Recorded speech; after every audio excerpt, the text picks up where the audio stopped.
Hello, this is Mashit and Smash It, but you can call me Mash or Mash It for short. I love animated movies. Just the art of animation in general is one of my favorite art forms. From its humble beginnings to the massive enterprises created by the likes of Disney, Pixar, DreamWorks, and Studio Ghibli, animation has never let us down. Even amateur creators on the internet have provided us with some great cartoons. While I have a variety of favorite movies, there's just a special place in my heart for those that are animated. I guess you could say it's because these kinds of movies provide an escape like no other. A journey to a world that even the most fantastical live-action films dare not venture. And, well, I'm kind of a kid at heart. Not in my mind. You can debate that all you want.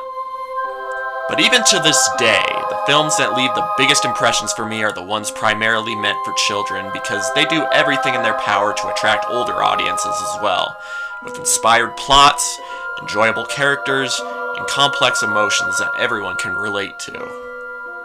Of course, like every other art form, for every good work, there's about a dozen or so not-so-good works.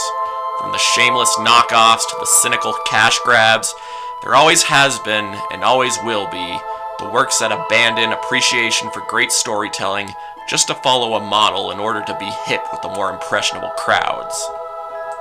Even the greatest companies and creators are not immune to this. But when one distributor is undergoing a dark period, there is always someone to fill the void for them, it seems. Or at least, that's what I believe from my basic observations. But what do I know? I spent my whole life being raised on well-known Disney and Pixar movies, with some occasional DreamWorks.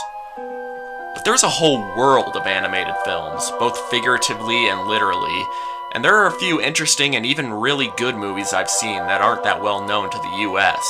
If that's anything to go by, there's probably a ton of underappreciated works out there. And so, I am making it my solemn duty. Duty? It's not that kind of duty. To watch and review as many animated movies as I can find. The well-known and the obscure. The good and the bad. I'll start from the beginning and gradually move forward in time to experience the evolution of this great art form. That said, I plan on focusing primarily on theatrically released movies that actually qualify as animated films. So no made-for-TV or direct-to-video/DVD/Blu-rays/whatever, unless I decide to make any exceptions, and no movies that are mainly live-action that have some animation in them. If that was the case, almost every movie made in the last 2 decades or so would qualify. So stay tuned for my review of the oldest available animated movie. But first, tune in next time as I talk a little about the history behind all of this, including a discussion regarding the first ever animated feature film, which is sadly lost to history.